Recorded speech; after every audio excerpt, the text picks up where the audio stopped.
cura, para mim, não é só a retirada do tumor. É, na verdade, a transformação que eu consegui fazer na minha vida. A gente não tem que ter como meta só a cura física, porque diante disso a gente pode falhar. A cura é uma cadeia de acontecimentos que envolve os aspectos físicos desse ser, comportamentais, psíquicos e espirituais.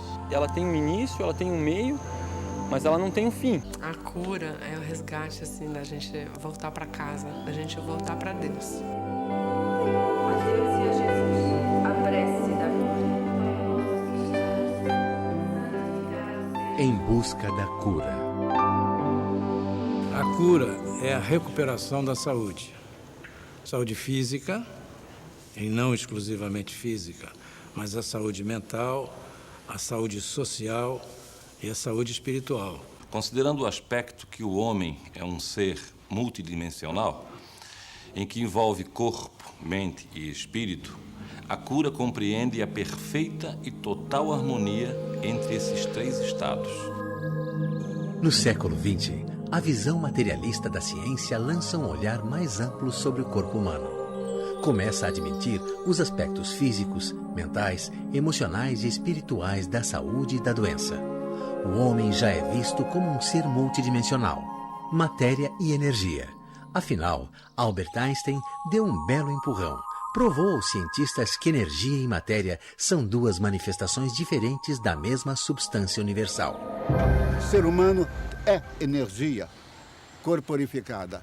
Isso dá um pulo de afirmação de todas aquelas religiões maiores de que o ser humano é eterno. Ciência e espiritualidade são coisas afins, ambas buscando um progresso. A ciência encontrou um caminho metodológico e científico um pouco mais adequado que nos permite o conforto que temos hoje. A espiritualidade ainda não encontrou um caminho usando a metodologia científica para encontrar mais respostas. Ela se baseia na fé e na esperança. Ciência e religião acabarão concordando entre si, deixarão de ser antagônicas e serão complementares. O fato de nós não acreditarmos não significa que não existe. O fato de nós não conhecermos não significa que não existe. A arrogância das religiões precisará dizer, eu espero, a concordância da ciência. E a ciência deverá perder a sua arrogância, dizer que nada mais existe a não ser aquilo que eu provo com 4 mais 5 e com teoremas, e há coisas que eu não provo, mas que também existem. Juntando-se os conhecimentos científicos e as ações filosóficas e espirituais e religiosas, compreende-se que a ação sobre uma enfermidade, sobre um paciente, ela é muito mais eficiente. O espiritismo está unido à ciência para o processo de cura. Os dois conceitos vivendo absolutamente juntos para levar qualidade existencial ao ser humano. Mens sana in corpore sano. Na Grécia Antiga já era sabido. Um corpo saudável é resultado de uma mente sã. A medicina vibracional segue este raciocínio. Com base no conhecimento vindo do Oriente, atua sobre o campo energético do homem. Como uma aura luminosa, a forma humana partiria do corpo físico para variados níveis de energia sutil. Nível etérico, astral ou emocional, mental, causal e energias espirituais superiores. Se fizermos uma regressão a respeito do que seja esse corpo energético, nós vamos então entrar na medicina hindu, por exemplo, que vai falar que nós temos um corpo energético e este corpo energético interfere com o nosso corpo físico através dos centros de forças ou chakras. Os chakras, na realidade, são elos conectivos entre o plano vibracional mais sutil e o nosso corpo físico. Os chakras estão intimamente ligados com as nossas glândulas de secreção endócrina. Então, esses centros de força e, respectivamente, essas glândulas têm uma ação de controle sobre todo o nosso organismo, no controle da temperatura, no metabolismo. O Espiritismo, codificado por Allan Kardec, revela que o homem é um ser espiritual ligado ao corpo físico através do perispírito. O perispírito é aquilo que, como invólucro, intermedia a relação do astral com o físico. E o corpo físico é o corpo anatômico. Ele não está isolado. Ele está sempre agregado ao invólucro espiritual, ao, digamos assim, ao perispírito, que lhe dá forma, e ao espírito, que é a conexão com o divino.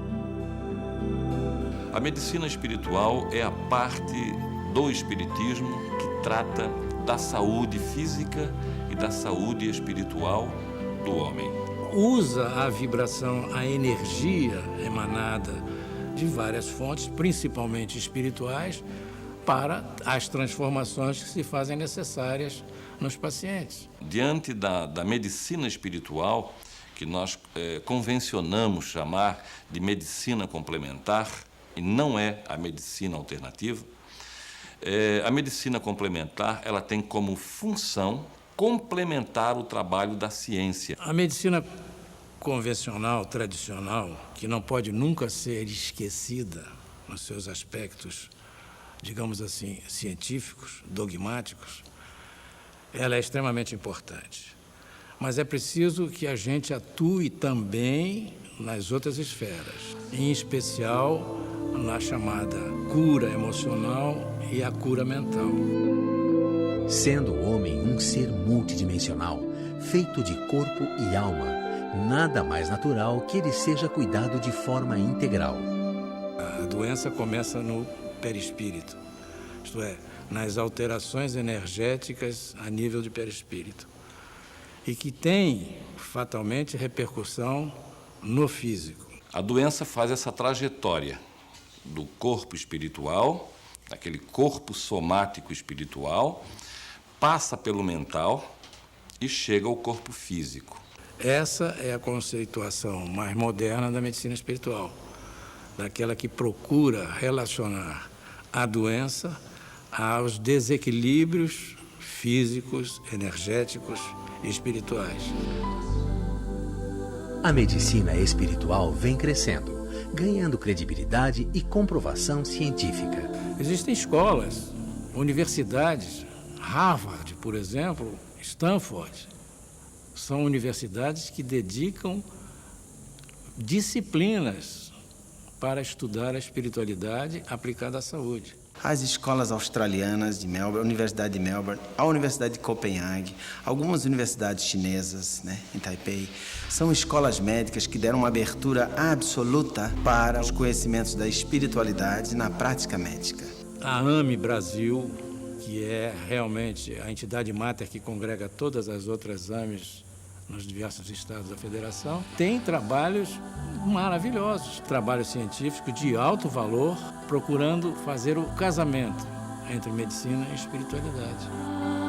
Em Santa Catarina, a união entre medicina e espiritualidade é praticada no Núcleo Espírita Nosso Lar há 22 anos.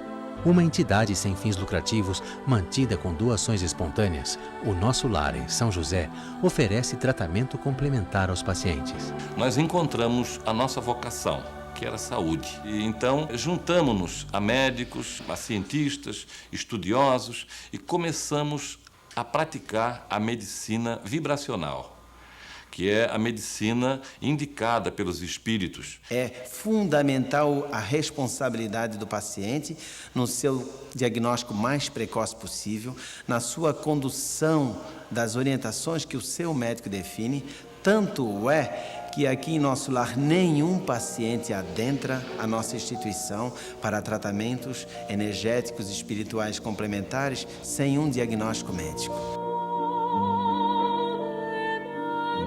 A cada semana, o Núcleo Espírita Nosso Lar atende gratuitamente cerca de 600 pessoas que buscam ajuda emocional e espiritual. Quando nós não conseguimos nos adaptar à realidade que temos, que somos e que estamos vivendo, nós começamos a ter problemas na compreensão, no entendimento e principalmente no ato de viver. Então começam a aparecer certas avarias emocionais, energéticas, espirituais, como depressão, estado alterado de consciência, psicoses, comportamento alterado em criança, em jovem, em adultos. E isto é tratado em Nosso Lar. São as doenças mentais de uma maneira geral. Transtornos obsessivos, compulsivos, esquizofrênicos, enfermidades tipo Alzheimer, Parkinson E também algumas doenças e enfermidades consideradas leves, não críticas, físicas. Em nosso lar, nós tratamos deste paciente, nós tratamos o espírito do paciente, aquela parte inteligente que ordena a mente e que ordena o corpo. Então, os espíritos atuam no corpo físico através da percepção extrasensorial, que nós chamamos de mediunidade. Neste processo, existe a captação de informação que o médium procura passar ao paciente, através de passes, através de envolvimento, de toques e principalmente com seu próprio pensamento positivo, com a sua onda pensante, com seu magnetismo pessoal e também com o magnetismo espiritual, ele consegue então influenciar o ser doente para levá-lo a um estado de equilíbrio. São mais de 650 voluntários trabalhando na aplicação de terapias vibracionais, como passes de câmara, cromoterapia e massagem de toalha. A transferência energética harmoniza os centros de força, buscando a saúde e o bem-estar do paciente. Esses centros de força ou chakras eram coisas que eram discutidas há pelo menos 4.000 anos e que eram coisas que eram discutidas dentro de um ambiente místico, religioso, transcendente, esotérico, chame como quiser. Hoje, esse tema é estudado com a profundidade científica. No perispírito nós temos centro de força e no corpo nós temos plexos. Plexos que são constituídos de músculos, de nervos, de órgãos, de funções, de células. E no perispírito nós temos essa mesma função, nós temos este mesmo órgão, só que de uma maneira etérea. Esses centros de força existem dentro de uma condição vibracional específica e que pode ser manipulados através de processos cirúrgicos espirituais, podem ser manipulados através de emissão de cores, passes e radiações e imposição de mãos. São centros transformadores, captam, por exemplo, sensações, emoções, pensamentos, transformam-no em energia química. Por isso, essa ligação e essa necessidade de compreender mais a respeito de si mesmo, da sua própria anatomia, do seu pensamento, a força e o que significa um bom pensamento, um pensamento equilibrado, o que significa pensamentos negativos, levando a desequilíbrios no nosso sistema imunológico. Estudos científicos já mostram que o desequilíbrio mental e emocional é capaz de gerar doenças físicas. Existe uma conexão clara, inseparável das áreas pensantes, das áreas físicas. Nós temos glândulas poderosíssimas, como é a pineal, estudada hoje em dia no mundo científico em todo o planeta, como uma glândula de captação de informações preciosíssimas. Temos que ver o homem sempre, o indivíduo, ser sempre como um todo. Não adianta tratarmos de um órgão lesado se ele representa única e exclusivamente um aviso. Ele está representando o ambiente, a parte mais fraca, a parte mais frágil do sistema imunológico, o sistema que cuida do nosso corpo biológico, que está conseguindo externar o que está indo na mente e o que está indo no espírito. Quando esse princípio inteligente não está em equilíbrio, ele começa a gerar desconforto generalizado no corpo físico, aonde nós temos as somatizações. A medicina não tem dúvidas disso. Você vê as úlceras pépticas, as úlceras duodenais, o infarto de miocárdio, as doenças degenerativas, uma gama enorme de patologias são decorrentes do estresse, que é a epidemia do século. Para nós não existe a doença, e sim o ser doente. Através de uma tomografia, o meu médico descobriu que eu tenho um meningioma, que é um tumor que se instalou na base do meu crânio, do meu cérebro. Desde o primeiro momento, eu fui em busca de um complemento para o tratamento. Irmã Jane, operação da tireoide, visando tratamento Para cuidar de específico. forma integral dos pacientes de câncer e doenças degenerativas, o Núcleo Espírita Nosso Lar criou o Centro de Apoio ao Paciente com Câncer. No Ribeirão da Ilha, em Florianópolis, o CAPC atende hoje gratuitamente cerca de 150 pessoas por semana. Foi lá no CAPC que eu pude compreender o quanto é importante a gente estar em equilíbrio energético entre mente, corpo e espírito. Eu senti o que foi o efeito da cirurgia espiritual na minha barriga. Eu senti o efeito do passe, eu senti o efeito daquele algodãozinho te tranquilizando, daquelas luzes, da massagem nos pés. Eu disse, esse é o céu. Tanto o Núcleo Espírita Nosso Lar, e principalmente nos casos mais graves do CAPC, que é um centro adequado para essas práticas de cura espiritual, esses é que me encantam, me deixam realmente entusiasmado, depois de 50 anos de medicina, perceber que o caminho está à nossa frente. Temos possibilidades 1000 de sermos felizes, mesmo diante da enfermidade. Em 2000, eu descobri que eu estava com câncer nos intestinos. A reação que eu tive foi assim, eu sabia que eu ia ter. Minha mãe teve câncer nos intestinos, morreu de câncer, minha avó morreu de câncer. E chegou uma hora que eu realmente comecei a desistir de estar viva. A emoção está ligada ao câncer na medida em que reduz a defesa imunológica. Uma emoção negativa, ela produz estresse.